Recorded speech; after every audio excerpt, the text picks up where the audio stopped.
Hello students, I hope the yesterday class was you have understood about the irrigation and what are the types of irrigation, modern and traditional method of irrigation, what are the methods including the traditional way and what are the methods including the modern way, right? So today I am here with the fifth practice, that is the removing the weeds, or we can simply call it as a weeding. So students, first I let you know कि what is weeds. Weeds होता क्या है कि you have seen कि जब हम लोग अपनी कोई गार्डनिंग वगैरह करते हैं, सपोज अगर हम लोग कोई एक टाइप का प्लांट लगा, सपोज अगर हम लोग पुदीना लगा रहे हैं या फिर हम लोग पालक लगा रहे हैं, ठीक है. तो पालक लगाते वक्त पालक के बीच में भी you must have seen some other type of plant which you have not grown or which you have not sown in between palak, right? So those plant, those unwanted plant, we call it as a weeds. So weeds का क्या definition होगा? The unwanted plants or wild plants, हम उनको wild plants भी बोलेंगे. Why? Because we are not growing them by ourselves, they are being cultivated by themselves. So that's why we call them as a wild plant, not as a like crop plant, right? So that's why the unwanted plants or wild plants which grow along with the cultivated crop are called the weeds. And the अब देखो, जो weeds की जो growth है हम उसको harmful क्यों consider करते हैं? बिकॉज हार्मफुल कंसीडर करने का एक और रीज़न है. सपोज अगर हम लोग की जो एक पर्टिकुलर प्लॉट में या एक पर्टिकुलर लैंड में जो न्यूट्रिएंट्स चाहिए वो उतना ही सफिशिएंट है, तो इसीलिए हम लोग sufficient amount of crop plant grow करते हैं, राइट? तो अगर उसमें अनवांटेड प्लांट भी आ जाएगा, क्योंकि चाहे प्लांट वो किसी भी टाइप का हो, चाहे वो अनवांटेड हो या हमने अपने लाइक खुद से लगाया हो, सबको क्या है, न्यूट्रिएंट्स की ज़रूरत है. एंड अगर सपोज हमें चाहिए कि हमारी जो क्रॉप प्रोडक्शन है उसकी ग्रोथ अच्छी हो, उसकी यील्डिंग अच्छी हो, तो what we use to do कि हमें उसको एक प्रॉपर स्पेसिंग वगैरह हम लोग यूज़ करते हैं कि हाँ इतने कि उसको सब कुछ न्यूट्रिएंट्स जो भी है, water, minerals, whatever plant want, वो अच्छे क्वालिटी में या अच्छे क्वांटिटी में मिलते रहे उसको, ठीक है. बट अगर उसमें भी अगर अनवांटेड प्लांट्स आ जाए तो what will happen, they will be a fight for the nutrients. So इसीलिए तो हमारी जो ग्रोथ है वीड्स की, it is harmful. The reason है because they consume a lot of fertilisers भी बहुत कंज्यूम करेंगे. क्यों फर्टिलाइजर्स हम लोग क्यों यूज़ करते हैं? Because fertilisers contains all those nitrogen, phosphorus और potassium which a plants need for their growth and development. तो फर्टिलाइजर्स के लिए भी वो वीड्स फाइट करेंगे. And even they will consume more amount of water, sunlight and even the space, because space की already हमें बहुत प्रॉब्लम होती है. तो अगर वीड्स भी आ जाएंगे बीच में तो दे will be a shortage of space between the crop plants.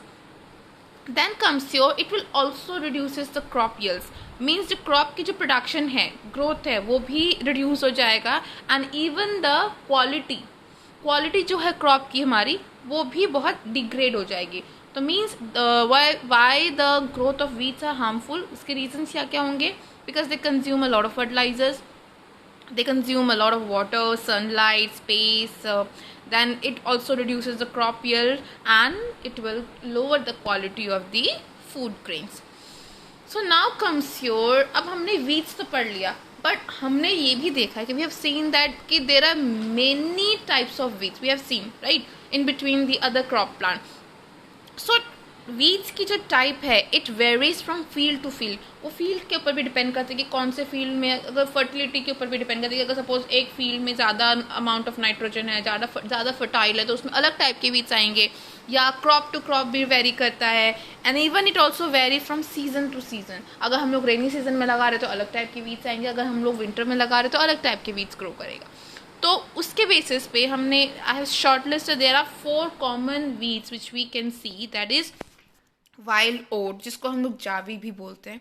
And then your grass तो एकदम कॉमन वीड्स है जो हर जगह हमें अवेलेबल होता है. एंड देन योर अमेरंथस, जिसको चौलाई बोलते हैं. एंड देन योर सिनोपोडियम, जिसको हम लोग बथुआ बोलते हैं, ठीक है. बथुआ हम लोग बहुत से जगह में like they use to take it as a food, right. वो एडिबल होता है बथुआ. And then here is a picture of weeds. अब देखा होगा कि जिसमें अगर सपोज यहाँ पे पालक लग रहा है एंड पालक के बीच बीच में भी तुम्हारा क्या ग्रो कर रहा है, द घास वगैरह जो है, grass. So these are what, these are considered to be the weeds. Now comes your the weeding. अब वीडिंग क्या होता है? अब हमने वीड्स तो पढ़ लिया कि weeds are those unwanted plant which grows along with the crop plant, right? अब वीडिंग क्या होता है? अब वीडिंग होता है कि सपोज अगर हम लोग देखा होगा ना, टाइम टू टाइम जो फार्मर्स होते हैं वो खेत में लगे रहते हैं, कुछ ना कुछ करते रहते हैं. तो उसमें से एक प्रोसेस ये भी है कि हमें वीड्स को भी रिमूव करते रहते हैं. क्यों? रीज़न वही है क्योंकि वो ज़्यादा अमाउंट ऑफ वाटर ले लेगा, सनलाइट ले लेगा, even space they will occupy, and इसकी वजह से क्या है कि हमारी क्रॉप की ग्रोथ अच्छी नहीं होगी. So that's why what farmers used to do, they from time to time they used to remove those weeds, and उसी process को ही बोलते हैं weeding. So weeding means the process of removing weeds or unwanted plants from the crop field is called weeding. And weeding क्यों ज़रूरी है? Because weeds क्या करते हैं? क्रॉप प्लांट के साथ compete करते for water, nutrients, light and space. So इससे हमारी क्रॉप की ग्रोथ पे इफेक्ट पड़ेगा, and that's why weeding is necessary. And weeds remove करने का best time क्या है? The best time for the removal of weeds is before they produce flowers and seeds. मतलब देखो, अगर सपोज कुछ भी कोई भी प्लांट लग रहा है, कोई भी अनवांटेड प्लांट लग रहा है, तो उसको रिमूव कब करना चाहिए? बिकॉज उसको रिमूव तब करना चाहिए जब वो जर्मिनेट ना, वो फ्लावर्स या सीड्स प्रोड्यूस ना करे. अगर उसने फ्लावर्स और सीड्स प्रोड्यूस कर लिया तो it will expand, it will reproduce. तो वो उसमें उसका रिप्रोडक्शन स्टार्ट हो जाएगा and it will grow in more amount. So इसीलिए before producing flowers and seeds we need to remove these weeds. Then comes your there are, अब remove तो हमने बात कर ली कि that process of removing is called removing of weeds is called weeding. But weeds को remove किस way में हम लोग कर सकते हैं? So there are various ways through which we can remove weeds, and those are, first we can say that removal of weeds by pulling them out by hand. हाथ से हम लोग डायरेक्टली उसको पुल आउट कर सकते हैं weeds को, जैसे इस पिक्चर में आपको दिखाया जा रहा है कि that a farmer is pulling out that weed by using his hand. Then comes your removal of weeds by troll. Troll क्या होता है? खुरपा. ठीक है, जो खुरपा हम लोग यूज़ करते हैं गार्डनिंग वगैरह के लिए. सो दोस खुरपा is also being use to pull out those weeds. अगर सॉइल बहुत हार्ड है और वो वीड्स रिमूव नहीं हो रहा तो we can simply use a खुरपा. Then last is your by spraying special chemicals called weedicides. हम लोग वीड्स को डायरेक्टली डिस्ट्रॉय भी कर सकते हैं वीडिसाइड्स यूज़ करके. वीडिसाइड्स, अगर देखो, अब आप लोग सोच रहे होगे कि अगर हम लोग वीडिसाइड्स यूज़ करेंगे तो वो हमारे क्रॉप प्लांट पे भी इफेक्ट करेगा. नहीं, weedicides is only meant for this unwanted weeds, unwanted plant. तो सिर्फ वो अनवांटेड प्लांट पे ही इफेक्ट करेगा, एंड जिसके लिए हम लोग कुछ वीडिसाइड्स यूज़ करते हैं, जैसे कि आप क्या आ जाता है, but these weedicides only kill what unwanted plant. So इसलिए इसका ज़्यादा इस पर हमारे क्रॉप प्लांट पे इफेक्ट नहीं होगा. But whenever we spray this weedicides, a person should cover his mouth and nose properly. Why? Because inhaling, इन वीडिसाइड्स को इनहेल करने में भी क्या हो सकता है, it might be poisonous for us, but it might not be poisonous for the other crop plant. Then your next is the harvesting. The sixth basic practice of crop production is harvesting. अब harvesting से आपको सबको ही idea लग गया होगा कि जब crop पूरा प्रॉपर मैच्योर हो जाता है तो उसके बाद हम लोग क्या करते हैं, उसकी कटाई करते हैं, right? So that process we call as a harvesting. So harvesting means the cutting and the gathering of the matured food crops is called harvesting. And harvesting generally आप लोगों ने देखा होगा किससे क्या, अगर हम लोग ट्रेडिशनल गांव में देखें तो हम लोग बहुत से देखा होगा ना, एक पूरे प्लॉट में, लैंड में, फील्ड में बहुत सारे वर्कर्स लगे रहते, लेबर्स लगे रहते, एंड उनके हाथ में एक इम्प्लीमेंट रहता है, एग्रीकल्चर इम्प्लीमेंट, एंड उस इम्प्लीमेंट को हम लोग क्या बोलते हैं, सिकल बोलते हैं. So that sickle is being used by hand, and through that sickle they used to cut and gather all those matured crops. So उस टाइप की हार्वेस्टिंग को हम लोग बोलते हैं manual harvesting. So here is the point that in harvesting the crops like wheat और rice are cut close to the ground. मतलब हम लोग जब उसको कट भी करते हैं तो हम ग्राउंड के क्लोज करते हैं. ये नहीं कि पूरा ज़मीन से ही हमने उसको पुल आउट डिग कर लिया, नहीं, उसको हम लोग थोड़ा सा रख देते हैं बट उसको हम लोग जस्ट हल्का सा ग्राउंड के क्लोज ही कट करते हैं बाय यूजिंग हैंड और a cutting tool called sickle. And इस टाइप की हार्वेस्टिंग को हम लोग क्या बोलेंगे? manual harvesting. You can see in this picture that the farmer is being using that sickle to cut those matured crops, right? but उसने क्या किया, उसने पूरा ग्राउंड तक नहीं किया, बस हल्का सा ग्राउंड में छोड़ दिया है, बस कुछ पोर्शन तक उसने उसको क्या किया है, कट किया है. then comes your लेकिन ये जो मैनुअल हार्वेस्टिंग है, it's not like mandatory to use for the large production of field. अगर हम लोग लार्ज फील्ड में यूज़ कर रहे हैं तो that this sickle is not being used. Why? Because उस टाइम क्या है कि it will B time consuming. So for that for a large field a farmers generally usage a machine called harvester. So here is a picture, you can see the machine, the harvester machine. So जिसमें क्या है कि easily एक ही time में you can harvest a large amount of mature crops. Then next is your threshing. It's a part of harvesting only. So threshing is what? जैसे अगर हमने crops को cut कर लिया, then what will happen? Crops को cut करने के बाद what we have to do? We have to do this thing कि grains को, food grains को हम उसको उससे जो भी stock है उससे अलग करना है हमें, right? तो उस process को हम लोग बोलेंगे threshing. And threshing में हम लोग करते क्या हैं कि that process of beat, हम लोग उसको beat करते हैं by using hand or by using some other ways. So beat करके what we used to do कि grains को उसके stock से हम harvested crop plant के stock से अलग करते, separate करते, and that process we call as a threshing. And threshing is generally is done to take out the grains from its outer covering called sheaf. उसको outer covering से अलग करते हैं, उसको पूरा ही अलग नहीं करते क्योंकि उसके बाद भी एक और प्रोसेस है जिससे हम अलग, बस उसको आउटर कवरिंग को हल्का सा अलग करते हैं. एंड थ्रेशिंग के भी अलग अलग मेथड्स हैं, ठीक है. सो थ्रेशिंग अगर हम लोग ट्रेडिशनल मेथड से देखा जाए तो that harvested crop is spread on the ground. हम लोग ग्राउंड में उसको स्प्रेड कर देते हैं सर्कल में, कुछ स्मॉल एरिया में.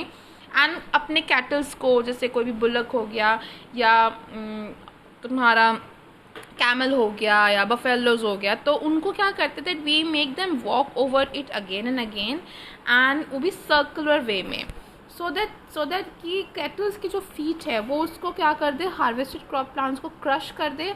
एंड जिसकी वजह से क्या होगा कि हार्वेस्टेड क्रॉप प्लांट से जो तुम्हारा फूड ग्रेन्स है it will B get separated out, comes out, and that process we call as a threshing. वो traditional method है, but nowadays a motorized machine is being used and that machine we call as a thresher, ठीक है.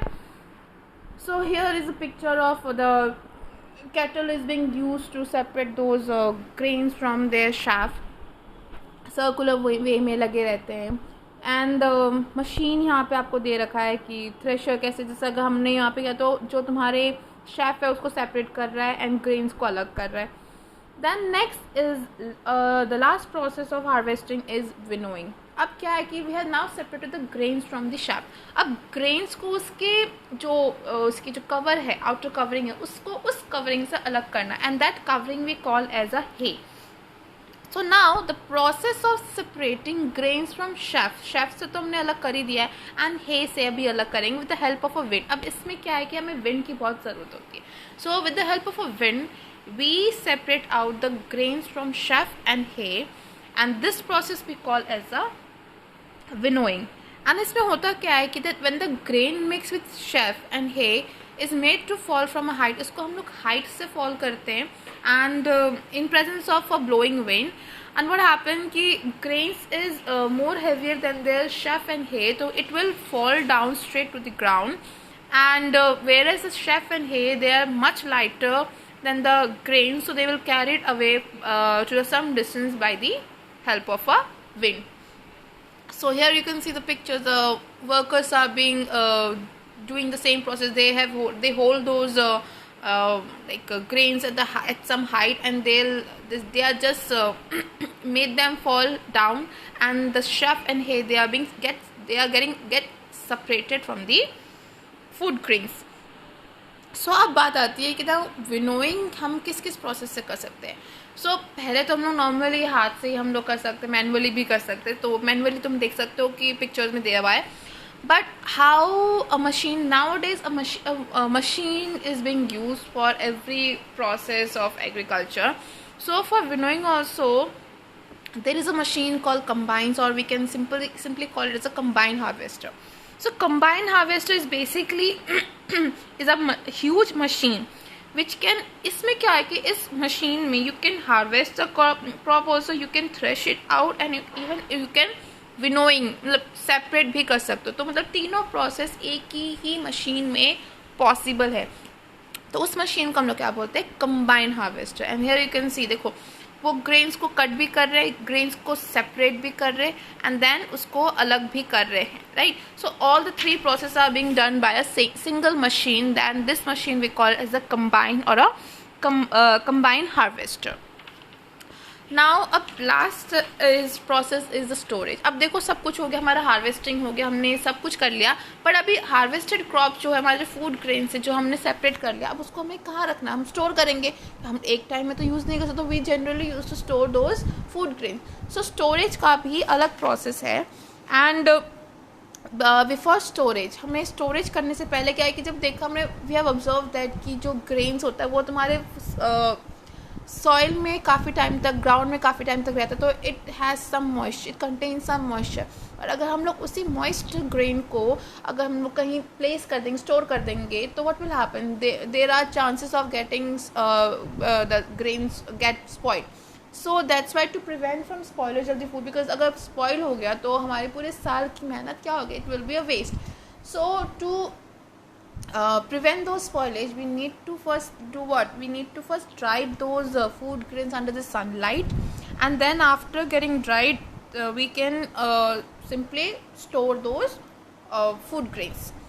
So the fresh food grains obtained by harvesting of crops contain more moisture than required for their safe storage, and so the food grains obtained by harvesting crops are dried in the sunshine before storing to reduce what, to reduce their moisture. And it is why it is necessary to reduce their moisture before storing, because to prevent from spoilage during storing. Now comes your, अब storing की बात आती है, तो अब हम लोग store कैसे कर सकते हैं. जनरली फार्मर्स क्या करते हैं, अगर हमारे स्मॉल स्केल प्रोडक्शन है तो farmers they simply store those grains at in their homes by using the metal bins, and even they can use a jute bags और simply call as a gunny bags. So in two bags, इन दो veg में हम लोग अपने food grains को store कर सकते हैं एट होम.